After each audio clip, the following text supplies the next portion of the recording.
ভিডিওটি দেখার আগে চ্যানেলটি সাবস্ক্রাইব করে পাশে থাকা বেল আইকনটি ক্লিক করে নেবেন এবং আপনি যদি ভিডিওটি ফেসবুক থেকে দেখে থাকেন তাহলে অবশ্যই পেজটি ফলো করে দেবেন। ডিসক্লেমার, এই গল্পে দেখানো সমস্ত চরিত্রই কাল্পনিক, বাস্তবের সঙ্গে এর কোনো সম্পর্ক নেই। এই গল্পটি শুধুমাত্র বিনোদনের জন্য। কোনো ব্যক্তিকে আঘাত এই গল্পের উদ্দেশ্য নয়। All the characters shown in this story are fictional. It has no relation to reality. This story is for entertainment only. This story is not intended to hurt anyone. Enjoy the video. Palashpur গ্রামে অজয় নামের এক fast food বিক্রেতা তার স্ত্রী ও ছেলে অয়নের সঙ্গে বাস করে। অজয় যে এলাকায় ফাস্টফুড বিক্রি করে সেখানে আরও অনেক ফাস্টফুডের দোকান থাকায় অজয়ের খুব একটা রোজগার হয় না। আজকে আমি শহরে যাব কিছু কাজের জন্য। তোমাদের জন্য কিছু আনতে হবে? হ্যাঁ বাবা, আমার জন্য শহর থেকে একটা ভালো খেলনা গাড়ি এনে দিও। বেশ, ঠিক আছে, এনে দেবো। অজয় শহরের একটা খাবারের দোকানের সামনে অনেক ভিড় দেখতে পায়। এখানে এত ভিড় কেন? আমারও তো গ্রামে দোকান আছে, সেখানে তো এর অর্ধেকও ভিড় হয় না। এখানে এমন কি পাওয়া যায় যে এত ভিড়? কাউকে জিজ্ঞেস করি। আচ্ছা দাদা, এই দোকানে এত ভিড় কেন? এই দোকানে অনেক ভালো মোমো পাওয়া যায়, তাই এত ভিড়। মোমো? এটা আবার কি জিনিস? আপনি কোনোদিনও মোমো খাননি? মোমো হলো এক ধরনের খাবার। আসলে আমি যে গ্রামে বাস করি, সে গ্রামে বা আশেপাশের গ্রামে কোথাও মোমো পাওয়া যায় না। ও আচ্ছা। এই দোকান থেকে একবার মোমো খেয়ে দেখি কেমন খেতে। এত যখন ভিড়, তাহলে নিশ্চয়ই খেতে খুব ভালো হবে। এই বলে অজয় ও সেই ভিড়ে দাঁড়িয়ে পড়ে মোমো খাওয়ার জন্য। কিছুক্ষণ পর যখন অজয় মোমো পেয়ে যায় তখন সেই মোমো অজয়ের খুব ভালো লাগে। এই সুস্বাদু মোমোগুলি যদি আমি অঙ্কিতা আর অয়নকে খাওয়াতে পারতাম, তাহলে অনেক ভালো হতো। শহর থেকে মোমো কিনে নিয়ে গেলে গ্রামে পৌঁছাতে পৌঁছাতে মোমোগুলি খারাপ হয়ে যাবে। অজয় মোমোগুলো খেয়ে বুঝতে পারে সেগুলো কিভাবে বানানো। তাই অজয় ঠিক করে বাড়ি গিয়ে সে তার স্ত্রী ও ছেলেকে মোমো বানিয়ে খাওয়াবে। অয়ন, আজকে আমি তোদেরকে মোমো বানিয়ে খাওয়াবো। সত্যি বাবা, তুমি আজকে আমাদের মোমো বানিয়ে খাওয়াবে? জানো বাবা, রাজু শহর থেকে মোমো খেয়ে এসেছে। ওর মুখে শুনেছি মোমো খেতে অনেক সুস্বাদু হয়। আজকে আমি মোমো খাবো, কি মজা। অজয় খুব তাড়াতাড়ি তার স্ত্রী ও ছেলের জন্য মোমো বানিয়ে নিয়ে আসে। বাবা, মোমোগুলো তো খেতে দারুণ লাগছে। বাবা, তুমি বরং কাল থেকে তোমার ফাস্টফুড স্টলে মোমো বিক্রি করা শুরু করে দাও। দেখবে সবাই তোমার দোকানে মোমো কিনে খাবে। তুই কথাটা মন্দ বলিসনি। শহর ছাড়া আমাদের পলাশপুর বা আশেপাশে গ্রামে কোথাও মোমো পাওয়া যায় না। আমি কালকে ফাস্ট ফুডের সঙ্গে মোমো বিক্রি করব। মোমো মোমো, এসে সবার মোমো খেয়ে যাও, সুস্বাদু মোমো। অজয়ের এত চিৎকার শুনেও কেউ তার কাছে মোমো খেতে আসে না। অজয় আবার কি একটা নতুন বিক্রি করা শুরু করেছে? তোমরা তো খেয়ে দেখেছো নাকি? আমি তো নামই প্রথমবার শুনলাম। না ভাই, আমি খেয়ে দেখিনি। প্রথমবার নাম শুনছি, কেমন হবে না হবে এই ভেবে খাইনি। আমি যখন শহরে গিয়েছিলাম তখন মোমো খেয়েছিলাম, খেতে বেশ ভালো লেগেছিল। কিন্তু গ্রামে কি শহরের মতো ভালো মোমো পাওয়া যাবে? গ্রামের লোকেরা এসব বলাবলি করতে থাকে।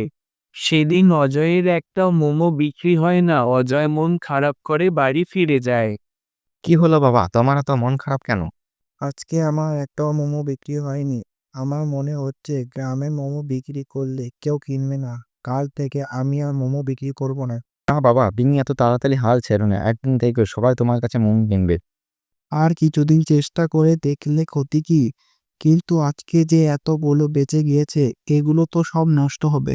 না বাবা, এগুলো নষ্ট হবে না। তুমি এগুলো নিয়ে চিন্তা করো না। আজকে রাত্রে আমরা মোমোগুলা খেয়ে নেব। বাকি যেগুলো বাঁচবে স্কুল নিয়ে চলে যাব। অয়ন পরের দিন বেঁচে যাওয়া মোমোগুলো স্কুলে নিয়ে চলে যায়। বাহ অয়ন, মোমোগুলো তো খুব সুন্দর খেতে। তুই এত সুন্দর মোমো কোথায় পেলি? আমি বাবার সঙ্গে যখন শহরে গিয়ে মোমো খেয়েছিলাম, সেই মোমোগুলো এত ভালো ছিল না খেতে। আমার বাবা মোমো বিক্রি করে, আমি তাই তোদের জন্য মোমো নিয়ে এসেছি।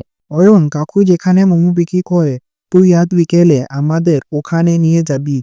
আমরা বাড়ির জন্য মোমো কিনে নিয়ে যাব আর নিজেরাও মোমো খাবো। আচ্ছা বেশ, আমি বিকেলে তোদেরকে নিয়ে যাব।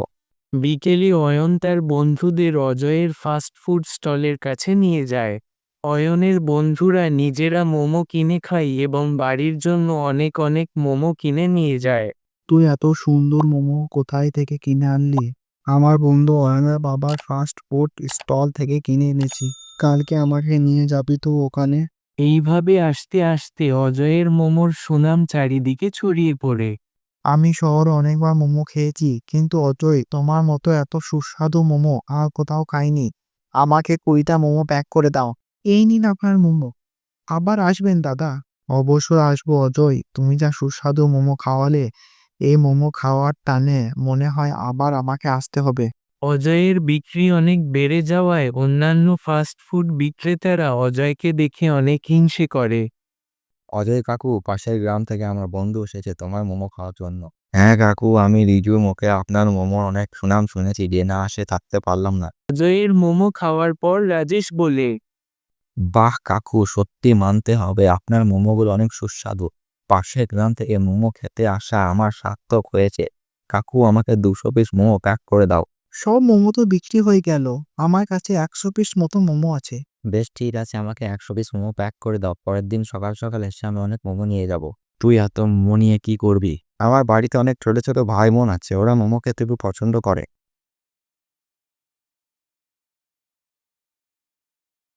রাজেশ মোমো নিয়ে নিজের গ্রামে ফিরে যায়। তারপর থেকে পাশের গ্রামে অনেক লোক অজয়ের কাছে মোমো কিনতে আসে। দেখছো ভাই, এবার তো অজয়ের কাছে পাশের গ্রাম থেকে মোমো খেতে আসছে। আমাদের কিছু একটা করতে হবে, না হলে আমরা পথে বসবো তো। আমার কাছে একটা উপায় আছে, আমরা অজয়ের মতো মোমো বিক্রি করবো। অজয়ের কাছে যখন ভিড় থাকবে সবাই আমাদের কাছে চলে আসবে। পরের দিন থেকে অজয়ের মতো অন্য ফাস্টফুড বিক্রেতারাও মোমো বিক্রি করা শুরু করে দেয়। কিন্তু একজনও অজয়ের দোকান বাদ দিয়ে অন্য দোকানে যায় না। দেখলে তো, তোমার আমার মোমো বিক্রি করলেও আমাদের কাছে মোমো কিনতে আসছে না। এভাবে কিছু হবে না, আমাদের অন্য কিছু ভাবতে হবে। আমার কাছে একটা ভালো উপায় আছে।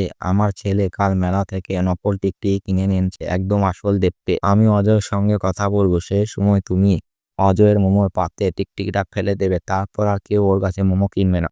আড়াল থেকে অয়ন সবটা শুনে ফেলে এবং সমস্ত কিছু ওর ফোনে ভিডিও করে নেই। যখন দুই মোমো বিক্রেতা অজয়ের মোমোর পাত্রে নকল টিকটিকি ফেলছিল, সেই সময় অয়ন ওর ফোনে ভিডিও করে নেই। দেখো ভাই, অজয় কত নোংরা ভাবে মোমো বানায়। ওর মোমোর পাত্রে কত বড় টিকটিকি আছে। মুহূর্তের মধ্যে সেখানে অনেক লোকজন জড়ো হয়ে যায়। তারা সকলে বলাবলি করতে থাকে অজয়ের কাছ থেকে আর কোনোদিন ও মোমো খাবে না। অজয় সকলকে বোঝানোর চেষ্টা করে, কিন্তু তার কথা কেউ শোনে না। তোমরা সবাই ভুল ভাবছো, আমার বাবার কোনো দোষ নেই। এই বলে অয়ন সবাইকে তার ফোনের ভিডিওগুলো দেখায়। ভিডিওগুলো দেখে সকলে অনেক রেগে যায়। ওই দুই মোমো বিক্রেতা ভয় পালিয়ে যায়। অজয় আবার ও আগের মোমো বিক্রি করতে থাকে ও সকলে তার কাছে মোমো কিনতে থাকে।